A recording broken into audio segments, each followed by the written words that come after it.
Number 1. Vince Neil. He was the wild-eyed frontman of one of the biggest rock bands of the 1980s. Loud, fearless, and untouchable. To fans, Vince Neil wasn't just a performer, he was chaos wrapped in fame. But one December night in 1984, that lifestyle collided with reality in a way that left permanent scars. Vince Neil was born in California and rose to fame as the lead singer of Mötley Crüe, a band built on excess, fast cars, heavy partying, and life lived at full volume. By his early 20s, he was performing in sold-out arenas, earning millions, and living like the rules didn't apply. His public image revolved around adrenaline and rebellion. Everyone around him knew the lifestyle was volatile, but few imagined how far it could go. On December 8, 1984, Vince was at his home in Redondo Beach when his friend Nicholas Razzle Dingley stopped by. Razzle was the drummer for the Finnish rock band Hanoi Rocks, and they were in town for shows and studio sessions. The night had already involved alcohol before the two of them decided to leave the gathering and drive to a nearby liquor store. Vince got behind the wheel of his red 1972 De Tomaso Pantera, despite having been drinking for hours. The streets were narrow and residential, and he drove fast.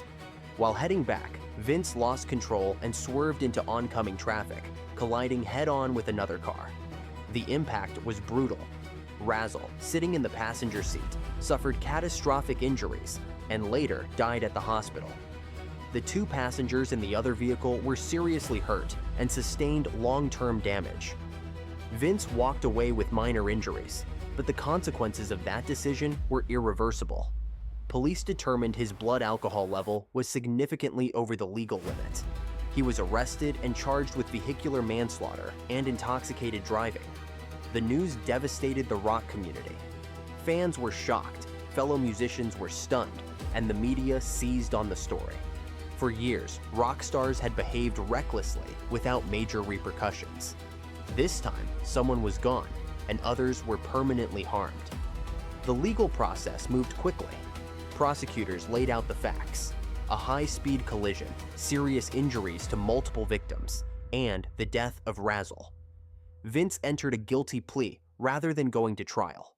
The court sentenced him to 30 days in jail, although he ultimately served less than half due to early release programs. He was also ordered to pay around $2.5 million in restitution, complete community service, and undergo alcohol-related counseling. The sentence sparked controversy. Many people believed his fame had earned him a level of leniency others wouldn't receive. Critics pointed out that someone had died and others were left injured, yet Vince spent only a short time behind bars. The families involved accepted the legal outcome, but the debate over fairness followed him for years. When he returned to the public eye, Vince tried to claim responsibility, but struggled to change his lifestyle. The tragedy haunted interviews, documentaries, and band history. Even as Mötley Crüe continued to release albums and tour, the shadow of that night never fully disappeared. Bandmates said the incident marked a turning point, not just for Vince, but for how the industry viewed extreme behavior. Over time, he expressed remorse for what happened, explaining that he lived with the knowledge that a friend lost his life because of his actions. Yet he still faced criticism for continuing to have run-ins related to alcohol in later years. Each new headline reminded the public of the past, and his sentencing was often revisited in discussions about accountability and celebrity justice. Today, Vince Neil is still active in music and remains a recognizable figure from the glam metal era. But no matter how many years pass, the events of that December night are part of his legacy. It's a story of fame colliding with consequence, and how one choice permanently changed several lives. And Vince Neil wasn't the only musician whose life behind the spotlight spiraled into criminal infamy. Number 2. Phil Rudd. He was the steady heartbeat behind one of the most famous rock bands on Earth. While the rest of AC/DC drew attention with guitars, anthems, and wild performances, Phil Rudd built his legacy from the back of the stage, quiet, controlled, and essential. But long after the height of his fame, the image of the reserve drummer unraveled in a way that caught even longtime fans off guard. Phil Rudd was born in 1954 in Melbourne, Australia, and worked his way through local bands before joining AC/DC in the mid-1970s. He played on some of their most iconic albums, including High Voltage, Let There Be Rock, Highway to Hell, and Back in Black. His style wasn't flashy, but it defined the band's sound, simple, heavy, and perfectly timed. While other rock drummers filled space with solos and theatrics, Rudd was known for locking into grooves that powered entire stadiums. Behind the scenes, he was more reserved than his bandmates, rarely chasing headlines or interviews. For years, fans saw him as the most grounded member of a group built on chaos. But life off stage began to fracture. During the early 1980s, tension within the band and personal struggles led to his temporary departure. He moved to New Zealand and kept a lower profile, launching businesses and stepping away from the international spotlight. When he rejoined AC/DC in 1994, it marked a quiet comeback. For the next 2 decades, he toured with them and appeared on major albums, including Rock or Bust. To most people, it looked like he had survived the rock and roll lifestyle without the breakdowns or public disasters that plagued others. That image didn't last.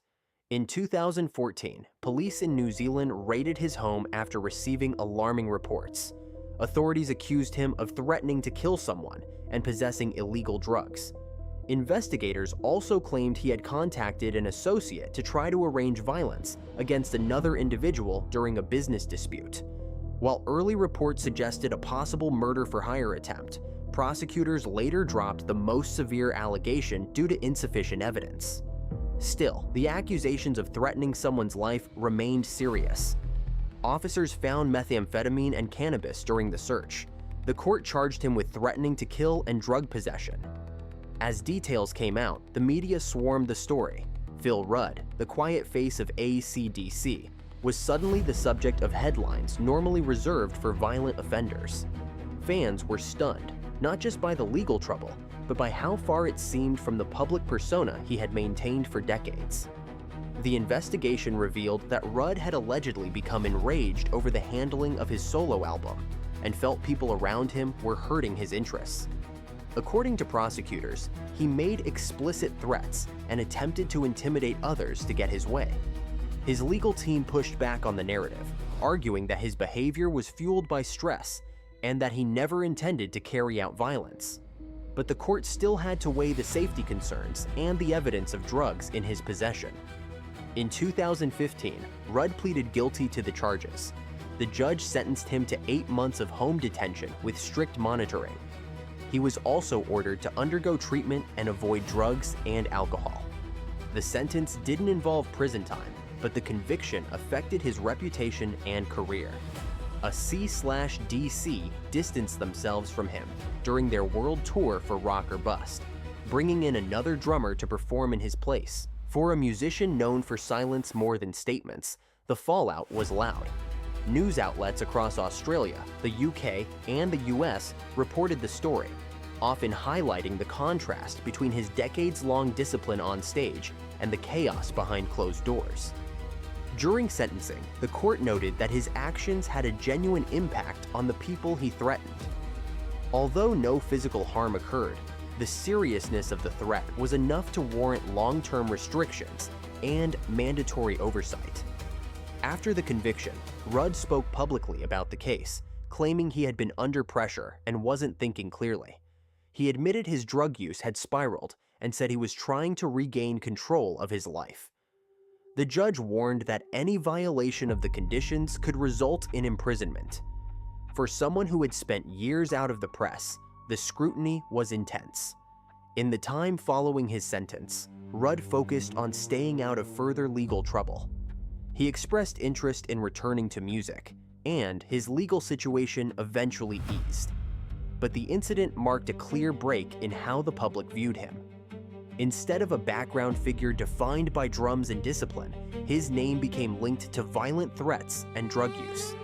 Even though he avoided prison, his conviction in 2015 permanently altered his path with AC/DC and reshaped his legacy. For many fans, it was a reminder that even the quietest figure in a loud band can carry their own private chaos. And Phil Rudd is just one example. Some musicians didn't just threaten violence. The next name became infamous after a death that shocked the punk world and never saw a courtroom resolution. Number 3, Sid Vicious. He wasn't a musician in the traditional sense, he was more of a symbol. Sid Vicious didn't just play bass for the Sex Pistols, he embodied the reckless, self-destructive spirit of late 1970s punk. But behind the snarling persona and chaos-driven fame was a downward spiral that ended in one of rock history's most notorious cases. Sid Vicious, born John Simon Ritchie in London in 1957, grew up in a fractured environment. His mother struggled with addiction, and instability followed him through his teens. He drifted through London's punk scene and became friends with Johnny Rotten long before joining the Sex Pistols. When original bassist Glenn Matlock left the band, Sid stepped in, not because of musical skill, but because of his aggressive attitude and iconic look. The band became a cultural explosion: riots, banned shows, media outrage, and global headlines. Sid quickly became the face of punk rebellion, a figure people talked about even if they never heard a note. In 1977, he met Nancy Spungen, an American who had already spent years immersed in music subcultures. Their relationship became intense immediately. They were inseparable, fueling each other's addictions and spiraling further into dependency. Bandmates and friends described the pair as volatile, constantly fighting, but refusing to separate. As drug use worsened, Sid's reliability faded. He missed rehearsals, got into fights, and struggled to play. The Sex Pistols' final US tour in early 1978 ended in collapse, and the band split soon after. With the band gone, Sid and Nancy checked into the Chelsea Hotel in New York City, a rundown landmark known for hosting artists, drifters, and musicians. By October 1978, their lives revolved around heroin and isolation. On October 12th, other residents heard commotion coming from room 100. Later that morning, Nancy Spungen was found on the bathroom floor with a fatal abdominal wound. She was just 20 years old. Sid was discovered wandering the hallways, disoriented and heavily under the influence. Police arrested him and charged him with second-degree murder. He reportedly gave conflicting statements at the scene, at times denying involvement, and at other times suggesting he might have done it, but didn't remember. Investigators found no signs of forced entry, and the room showed evidence of drug use. Because both had been heavily intoxicated, the exact chain of events remains unclear. Some friends claimed other people had come through the room that night, but those leads never produced a confirmed alternative suspect. Sid was released on bail while awaiting trial. His legal team argued the case was not straightforward. No witnesses, no weapon conclusively tied to him, and his intoxication blurred timelines and memory. While the investigation continued, he tried to restart his image as a solo act, giving chaotic interviews and piecing together small performances. But his addiction didn't slow down. Just weeks after his release, he was arrested again, this time for assaulting singer Patti Paladin with a broken bottle at a nightclub. That incident landed him in Rikers Island for nearly 2 months. By early 1979, he was out on bail again and staying in New York with his mother and a group of acquaintances. On February 2nd, he was found dead from a heroin overdose at age 21. There were reports his mother had supplied the drugs, and some believe he had attempted to quit and then relapsed with a dose stronger than he could handle. He died before any trial took place, leaving Nancy's death legally unresolved. The case has remained a subject of speculation for decades. Some believe it was a tragic accident during a drug-fueled argument. Others claim a third party entered the room to rob them. No conviction was ever handed down, and Nancy's death is still considered an open question in the eyes of many. Sid's own legacy became a cautionary tale. Punk culture had always flirted with danger, but his life showed how quickly it could turn fatal. In the years that followed, biographies, films, and documentaries retold the story from every angle. Sid went from cult icon to tragic emblem of self-destruction. Even people who never listened to punk know his name because of the scandal surrounding Nancy's death. While some defend him as a product of circumstance and addiction, others believe he bore responsibility but never faced judgment. Unlike the previous two cases, Sid Vicious never stood trial, never heard a verdict, and never served a sentence. His death froze the case in mystery. But not every infamous musician avoided courtrooms. Some faced judges in multiple countries for crimes that shocked entire nations. Number 4. Gary Glitter. He was once a glitter-covered icon of glam rock, a performer known for platform boots, theatrical outfits, and chart-topping anthems that filled arenas. Gary Glitter, born Paul Francis Gadd in 1944, built a career in the 1970s that made him a household name in the UK and abroad. His songs were played at sporting events, on television, and in clubs around the world. But behind the stage persona and celebrity status, he led a double life that would eventually destroy his legacy and land him in prison more than once. Glitter rose to fame with hits like Rock and Roll Part 2 and I'm the Leader of the Gang, becoming a central figure in the glam era. His outrageous costumes, shouting vocals, and swaggering stage presence created a larger-than-life image. For a time, he was considered one of Britain's most successful entertainers. He continued touring into the 1980s and appeared on television specials, living off the recognition his early fame secured. Few suspected that his offstage behavior would eventually eclipse his entire career. The first public collapse of his image came in 1997. A computer he had taken to a repair shop in England was found to contain illegal sexual material involving minors. Police launched an investigation, and the discovery led to his arrest. In 1999, he was convicted in the UK for possession of indecent material and served a short prison sentence. Even then, many assumed it was an isolated case or a fall from grace that he might rebound from. Instead, it was only the beginning. After his release, Glitter left the UK and traveled across Southeast Asia, living in countries like Cambodia and Vietnam. His movements drew suspicion, and authorities in multiple countries kept an eye on him. In 2005, Vietnamese police arrested him following accusations involving young girls. Local investigations uncovered serious offenses, and he was convicted and sentenced to prison. He served nearly 3 years behind bars before being deported back to the UK in 2008. By then, his name had become synonymous with disgrace rather than music. Many thought that chapter marked the end of his legal troubles, but it didn't. In 2012, as part of Operation Yewtree, a large-scale British investigation into historic abuse cases, authorities questioned him again. Multiple individuals came forward with allegations dating back to the 1970s and 1980s during the height of his fame. In 2015, he stood trial in London on charges involving girls who were minors at the time of the offenses.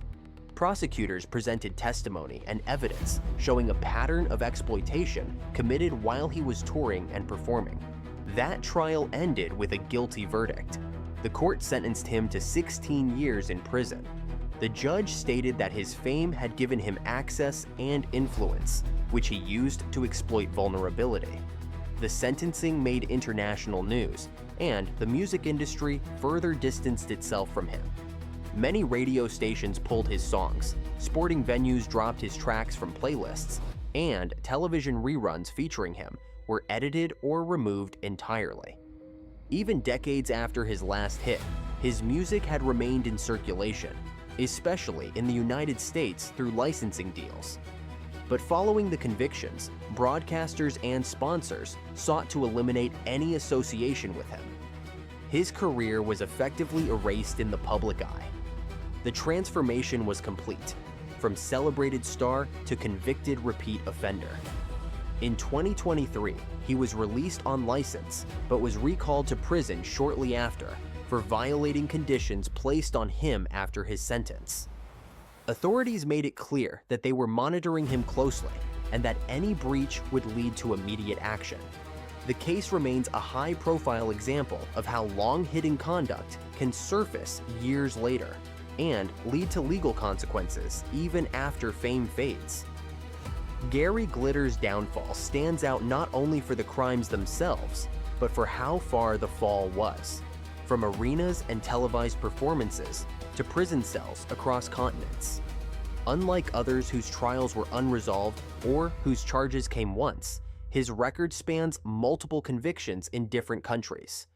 His name is now used as a warning in conversations about celebrity power, exploitation, and accountability. And while Glitter's crimes were pursued across borders, another musician's case erupted within his own band and shook fans who believed they knew who he was. The next story involves a frontman whose arrest caused an entire music scene to recoil. Number 5. Ian Watkins. For years, he was the face of a band that sold out arenas and top charts around the world. Ian Watkins, lead singer of Lostprophets, built a career on polished production, radio-friendly rock, and a loyal international fan base. To most people, he was a charismatic performer with commercial success and mainstream visibility. But in 2012, his arrest revealed a reality so dark that it stunned his fans, destroyed his band, and forced the music industry to confront how little it sometimes knows about the people it elevates. Ian Watkins was born in Wales in 1977 and co-founded Lostprophets in the late 1990s. The band broke through in the early 2000s with albums like The Fake Sound of Progress and Start Something. They gained a strong presence in the UK, Australia, and North America.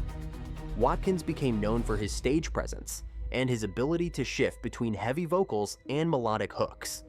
As the band rose in popularity, they toured globally, performed at major festivals, and built a dedicated fan following.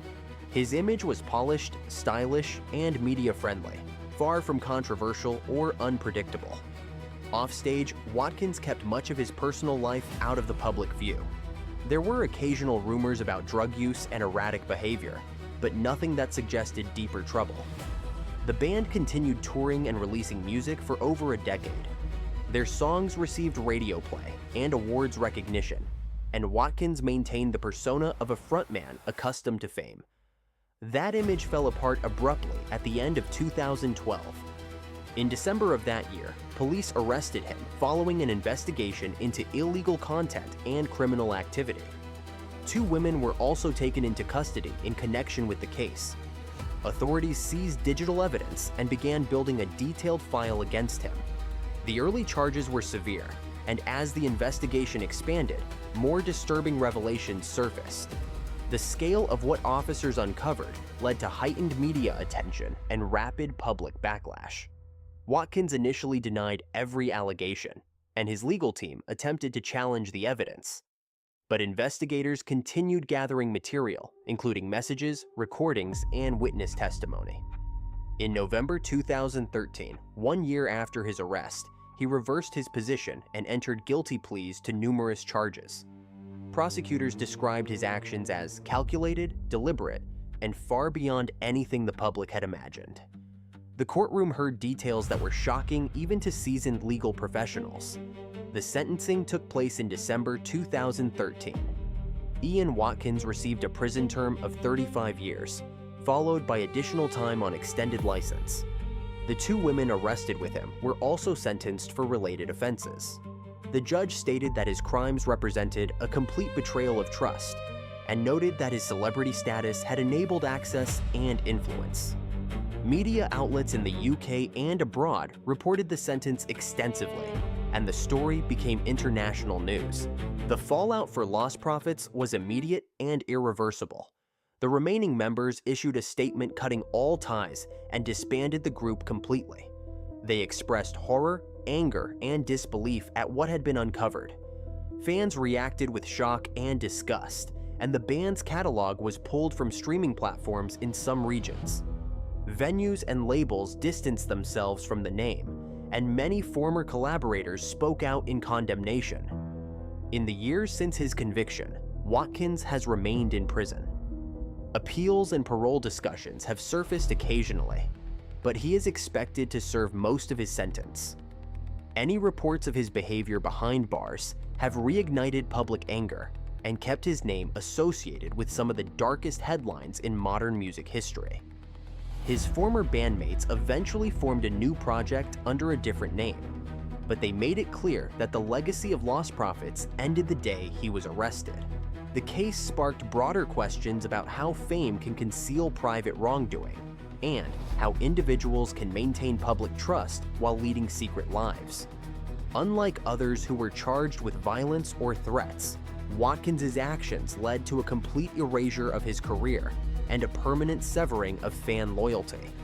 His name is rarely mentioned without reference to his conviction, and his downfall remains one of the most extreme collapses of a public figure in the music industry.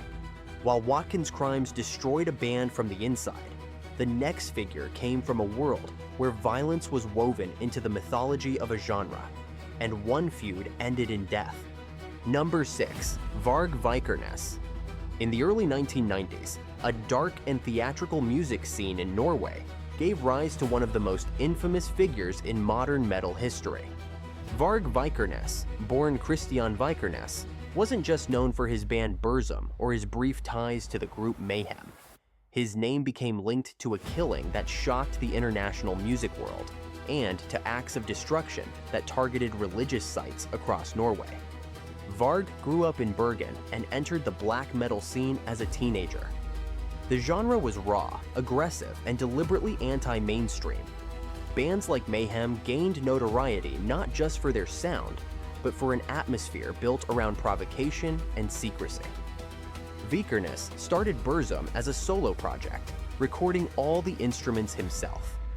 While his music gained underground attention, what happened around him soon overshadowed anything he released. His association with Mayhem began informally, but he became part of the band's inner circle. Members shared strong anti-establishment attitudes and a fascination with extremism. Some in their circle took these ideas beyond stage personas or interviews. By 1992, several historic churches across Norway were destroyed by fire. At first, authorities were uncertain who was responsible, but rumors linked members of the black metal scene to the incidents.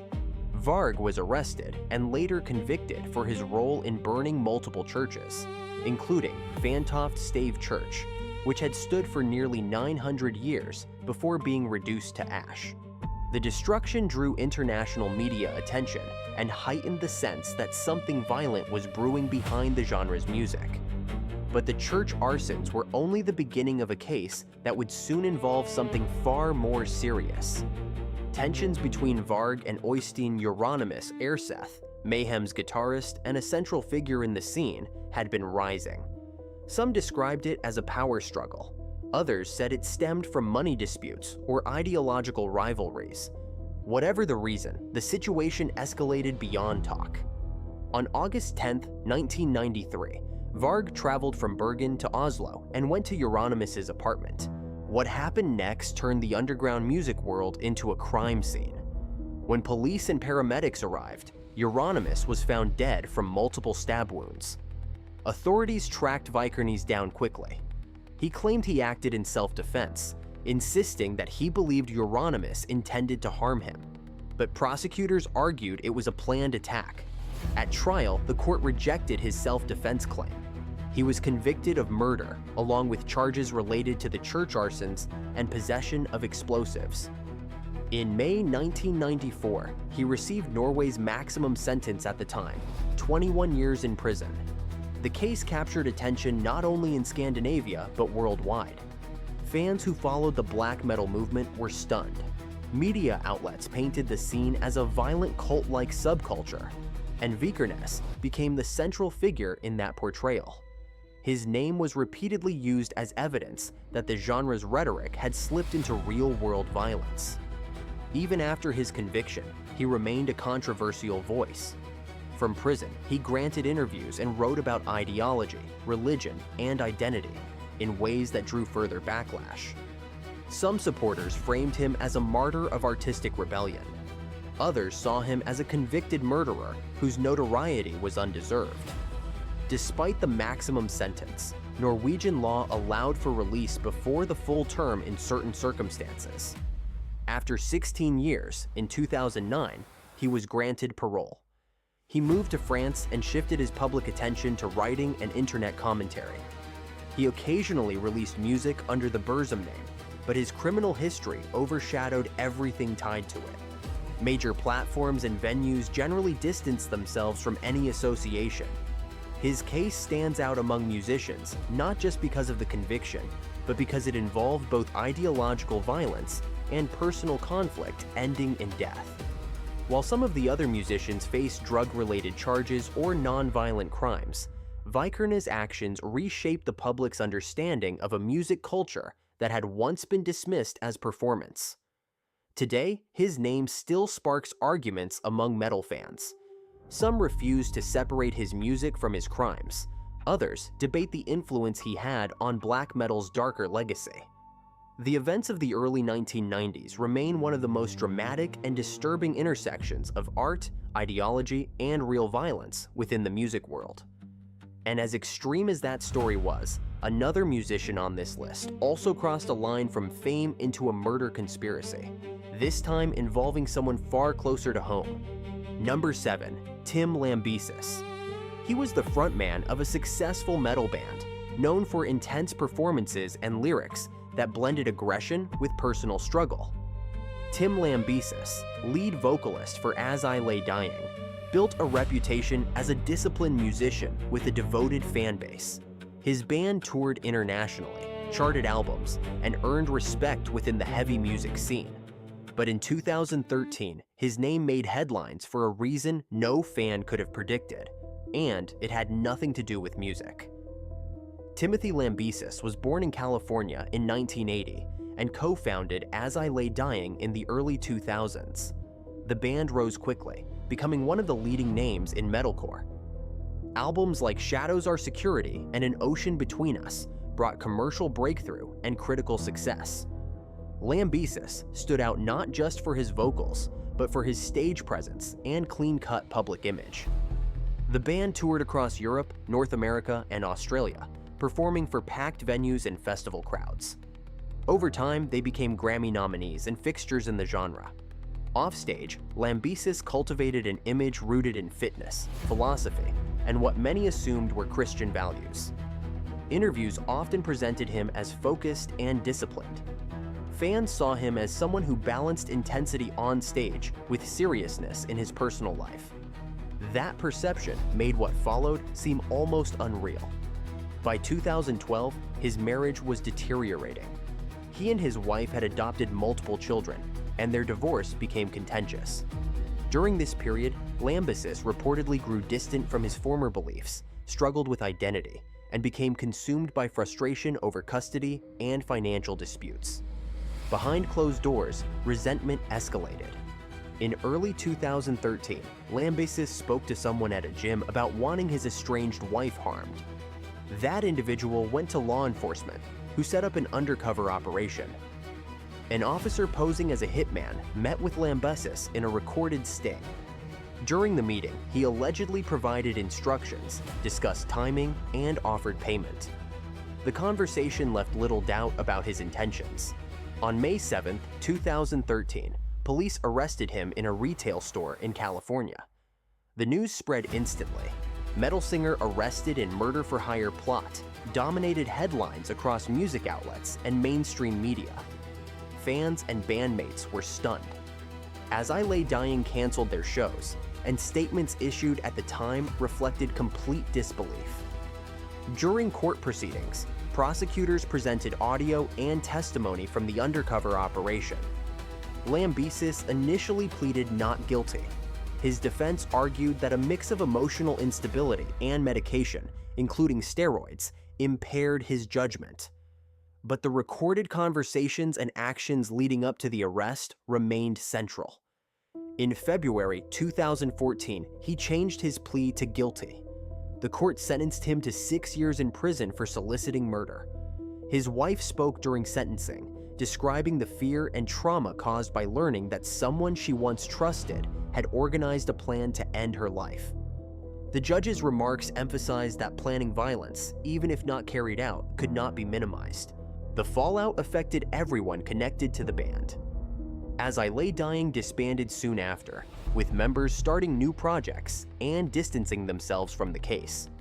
Fans who once saw Lambesis as a figure of intensity and integrity struggled to reconcile the music with the crime. Interviews and retrospectives examined the psychological and personal breakdown that preceded his arrest. While in prison, he reportedly focused on counseling and self-reflection. In late 2016, after serving roughly half his sentence, he was released on parole under supervision. Upon release, he issued public apologies acknowledging the seriousness of his actions and the harm caused to his former wife and others. In 2018, As I Lay Dying reformed with Lambesis as vocalist, an act that generated controversy. Some former fans rejected his return completely, while others accepted the reunion on the condition that he showed accountability. The band released new music and resumed performing, but the shadow of the conviction never went away. Even after years had passed, his name remained tied to the crime more than the music. The case became a reference point for how rage, ego, and personal collapse can lead to decisions that destroy lives and reputations. Lambesis wasn't someone caught in a fleeting outburst. He took steps to arrange something irreversible, and only the involvement of law enforcement prevented the worst outcome. His story underlines how fame and discipline do not guarantee stability. To the outside world, he appeared controlled and driven.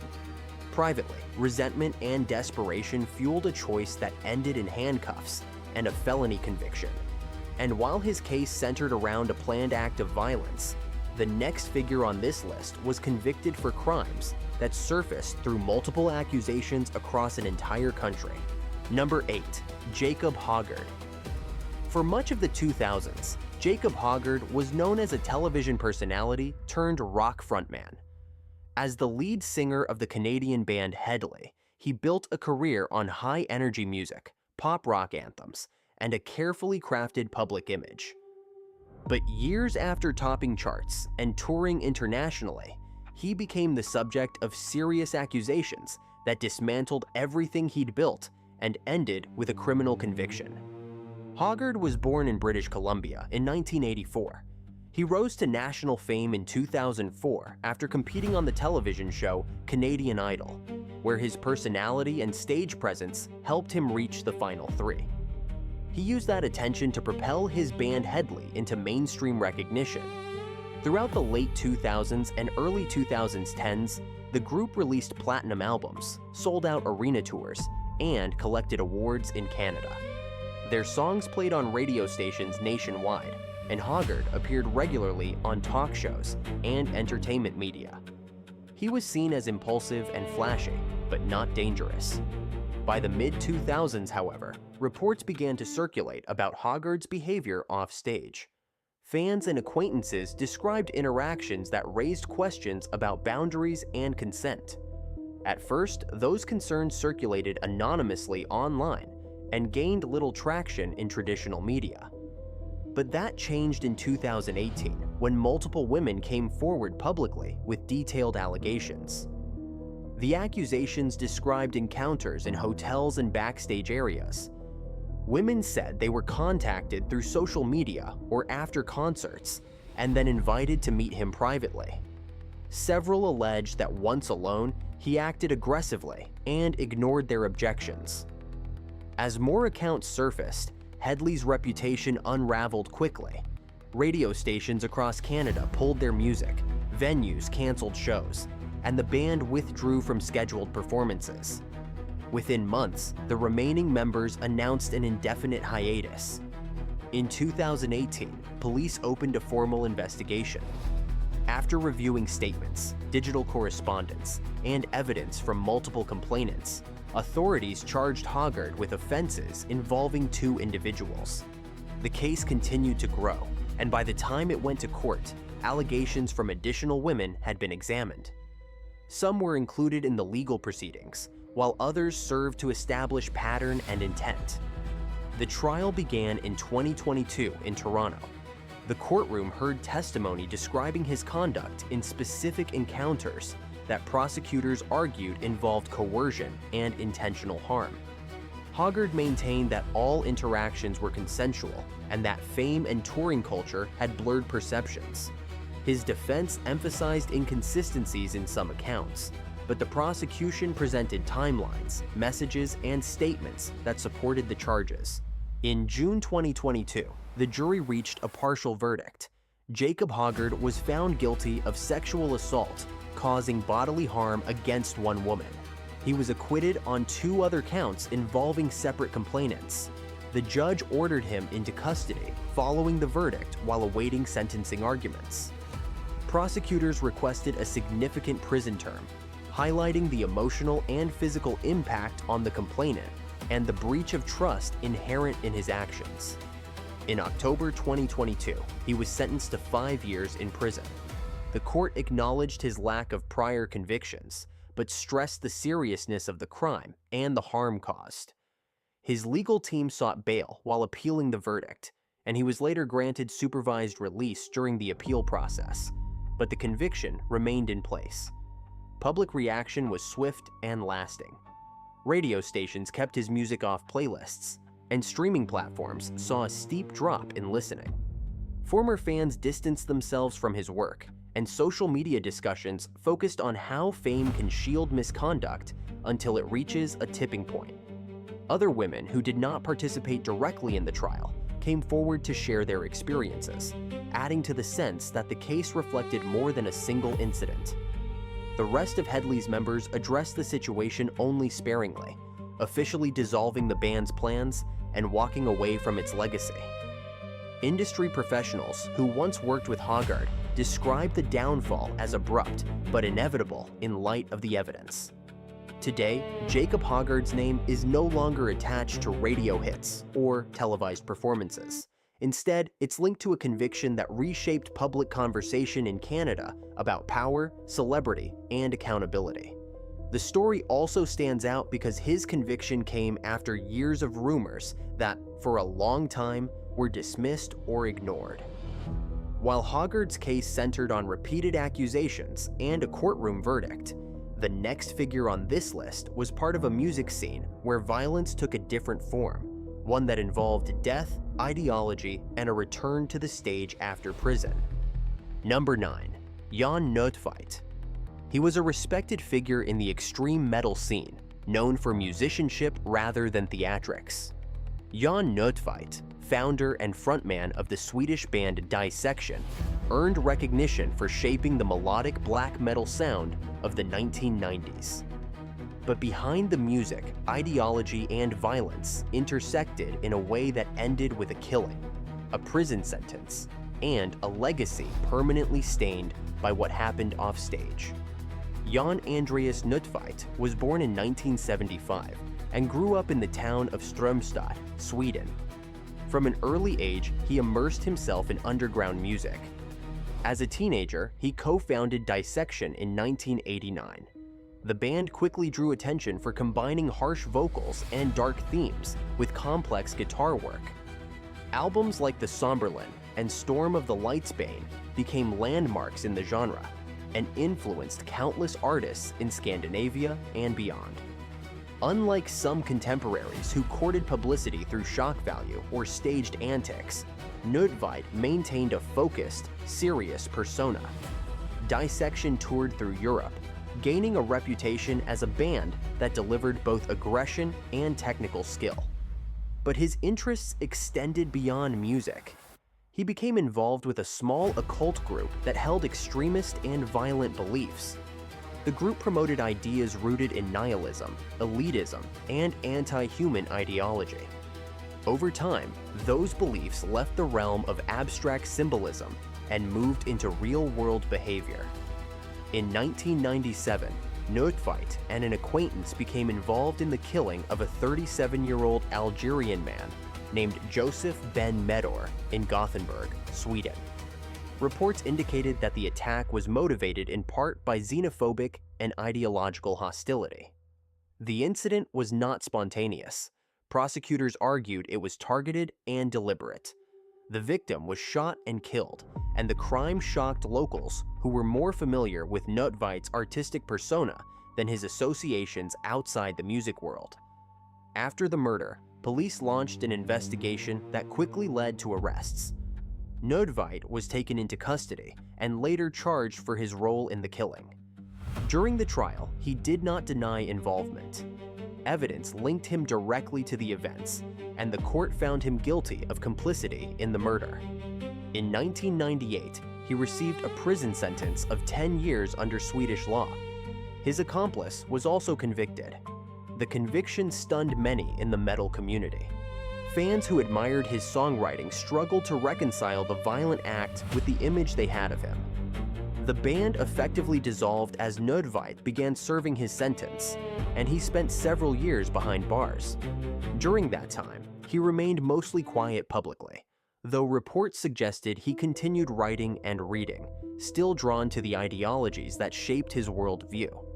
By 2004, he was released from prison after serving roughly 7 years of his sentence. Almost immediately, he revived Dissection, announcing new music and performances. The return was controversial, but drew attention. In 2006, the band released Reinkaus, an album heavily influenced by his beliefs and written largely during his incarceration. The record marked a departure in sound, but maintained his reputation for precision in composition. Despite the comeback, many observers sensed that his return to music was short-term. Interviews during that period revealed a man who still embraced the same ideology that predated his conviction. He spoke about purpose and destruction in philosophical terms, rarely addressing the crime or expressing remorse. His focus remained fixed on creating and promoting his worldview through music and writing. On August 13, 2006, Jon Nödtveidt was found dead in his apartment in Sweden. Police concluded that he had taken his own life with a firearm. Reports indicated that he had staged the scene deliberately, with ritualistic elements and written messages nearby. He was 31 years old. For some supporters, his death was framed as the final act of a belief system he had never abandoned.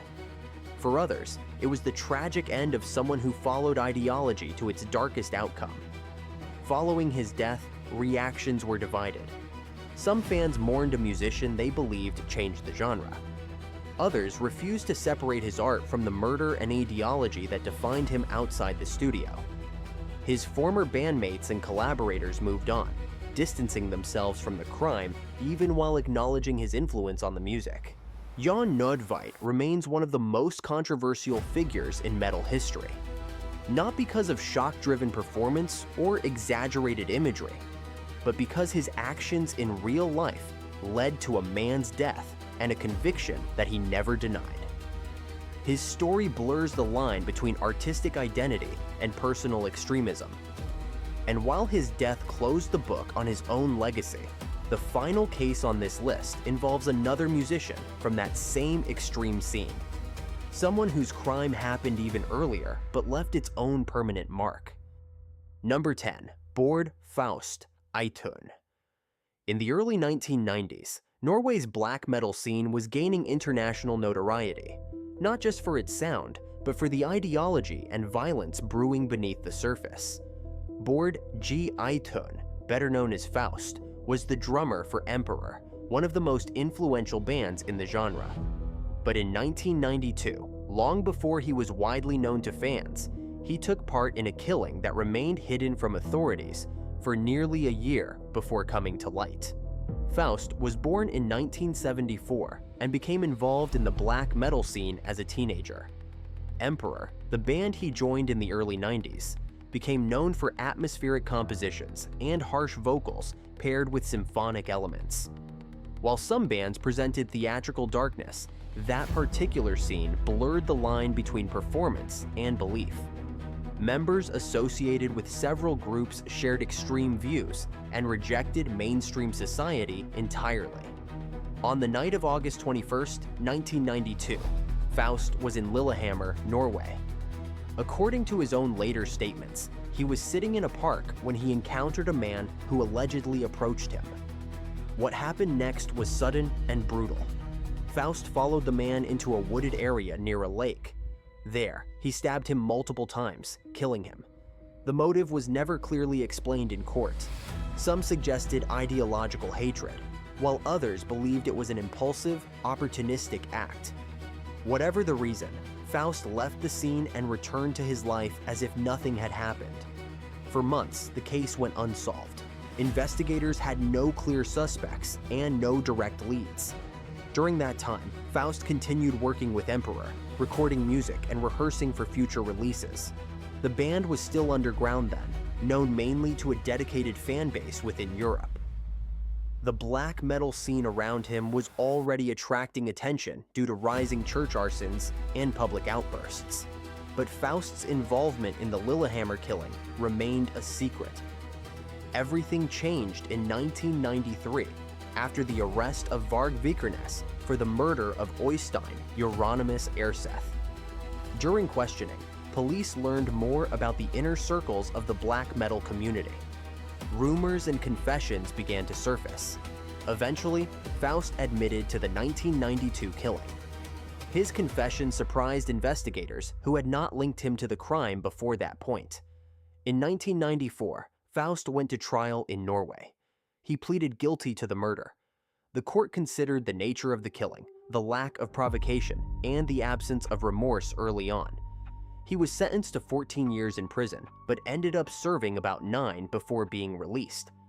At the time, Norway's sentencing guidelines allowed parole and early release for most inmates who served a substantial portion of their term without further incident. During his incarceration, Emperor continued briefly without him before disbanding for several years. The black metal scene underwent heavy public scrutiny after multiple high-profile arrests. Faust's name became part of that narrative, a reminder that real violence had come from individuals who were not just posing for shock value. After his release in 2003, he re-entered music at a slower pace. He didn't return as a central figure in Emperor, but contributed to other metal projects, and recorded as a guest with various bands. Interviews from that period show a more detached perspective. He acknowledged the crime, but didn't offer emotional explanations or dramatic justifications. He described it as something from a different part of his life that could not be undone. The murder he committed is often discussed alongside other incidents from the Scandinavian metal scene, but each case had its own details. Faust's killing was not connected to band feuds or church burnings. It was a singular act carried out in silence and hidden until he exposed himself. Even among controversial musicians, his story stands apart because of how disconnected it seemed from his public persona at the time. Today, he rarely speaks about the case unless asked directly. When he does, he keeps his comments measured, offering neither excuses nor overt displays of remorse. Fans who discover his past often react with shock, especially if they only know his contributions through later collaborations. What makes his legacy complicated is the contrast between the scale of his music career and the severity of his crime. Unlike artists who slowly declined into trouble, Faust committed an irreversible act early in his career, paid for it in prison, and emerged into a scene that had changed dramatically. With his entry, the list of 10 musicians whose crimes crossed the line from scandal to conviction comes full circle. From drunk driving that caused death, to ideological killings, exploitation, conspiracy, and violence, each case reveals how fame offers no shield against the law or consequence.